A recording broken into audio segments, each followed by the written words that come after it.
How's it going, guys? It is Friday morning. Got the chores done, and now I'm back out here just over at our one farm that has the earliest corn, the quarry farm. Looking at this stuff, the tassels are out now, and it's looking really nice. Yesterday we did the alfalfa, you saw in my last video. We finished up there about lunch, and when I was in at lunch, we got a bunch of rain. We got about 2 inches of rain then yesterday afternoon, and I'm just very glad that that's done. All right, came back to the farm here now. Just looking at the pretty fresh cows here. We have some calves here that need to be moved. The one's a bull, and I'm gonna actually take him down to the neighbor right here. And then the other 3 here are heifers that need to be moved out to the calf barn today then.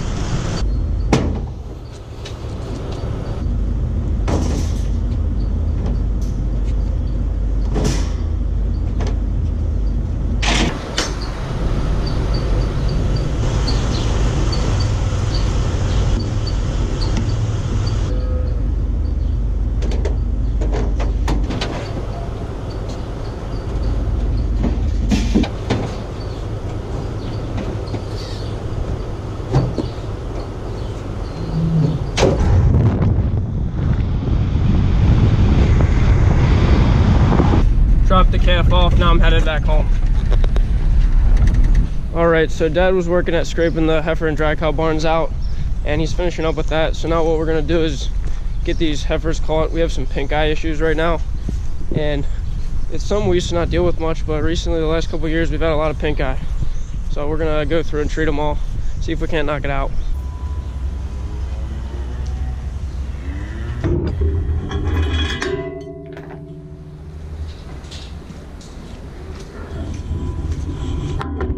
Pink eye has been a bit frustrating for me because we've been pretty aggressive to try to get rid of it, and it seems like every summer we get a bunch more of it, and a whole bunch of them end up getting it.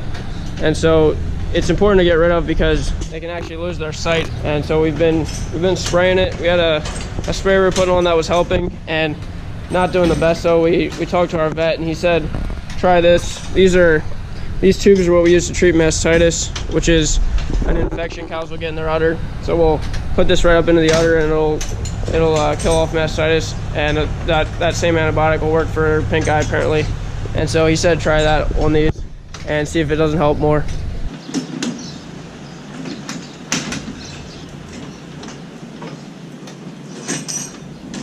I got one back here that doesn't want to come up to the headlock. Guess I'll have to go back and chase her up.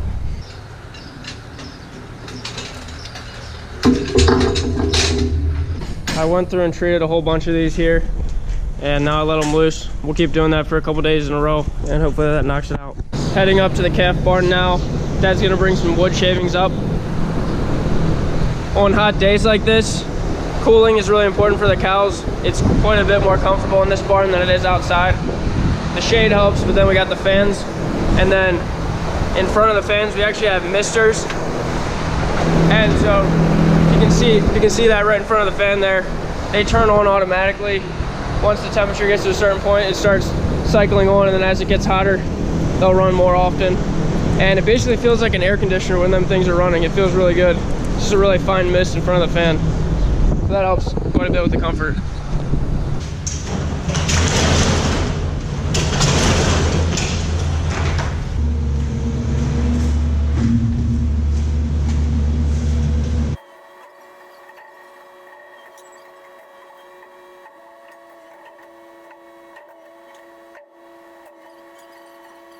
Got the pens bed up.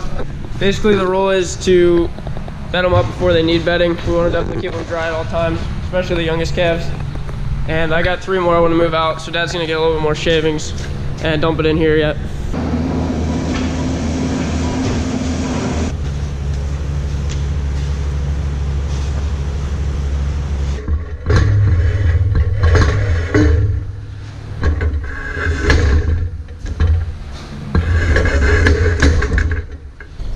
It is lunchtime now.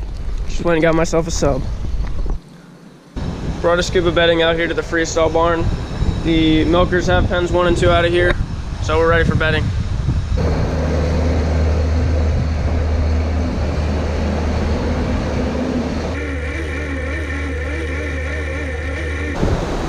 bedding is done on this half.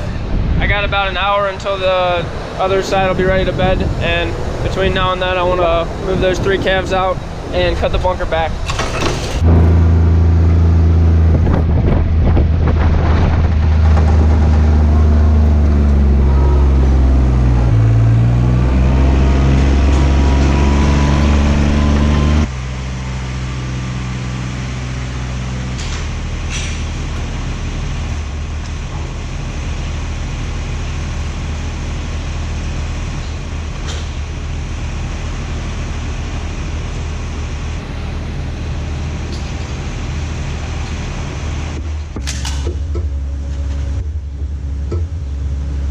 I got those 3 vaccinated and dehorned. So 2 commonly asked questions I get are, why do we dehorn them? And that's because they can catch their horns on gates and headlocks and also poke each other with them. So it's best to get rid of them right away when they're young. And then the other question is, why do we keep them in individual pens? And this is because they're vulnerable at this age, and this kind of keeps them separate. If one would get sick, they're not going to pass it on quite as easily to the other ones. I know there are farms now that are starting to do group housing for young calves, so it might be something that would work. It's just we're set up this way and it works well, so I'm not going to be too quick to change.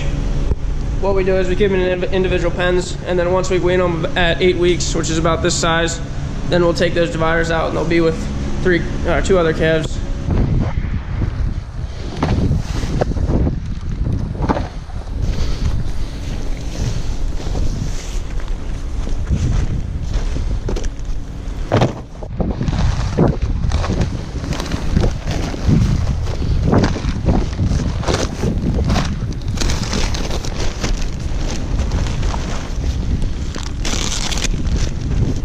Getting this bunk cut back.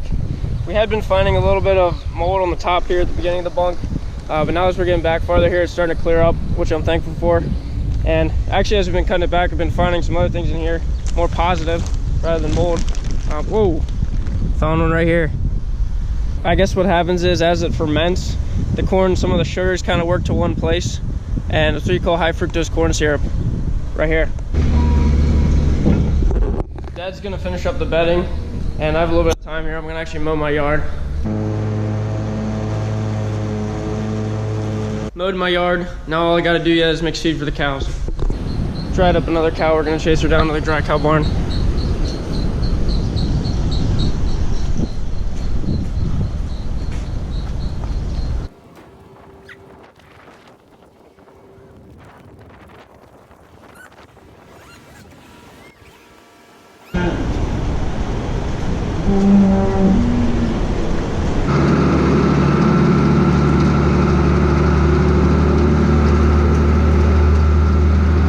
Feeding is done, and so is this video. Thanks for watching, guys.